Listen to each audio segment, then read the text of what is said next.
Hello po, good afternoon. Kung ano man. Hi Papa. First time naming magbiyahe. Kaya bahaga lang. Tiwala lang ako kay Dodong.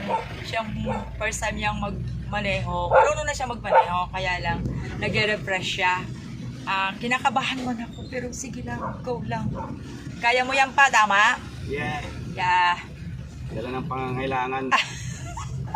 Para sa ekonomiya, sa ikakadami ng sa pangailangan para sa ekonomiya.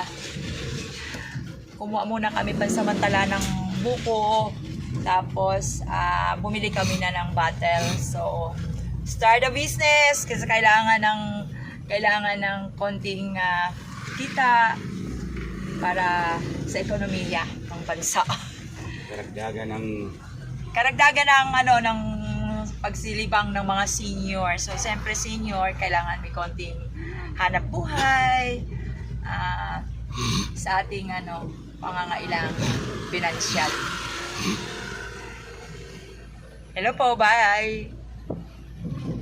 Bye na pa.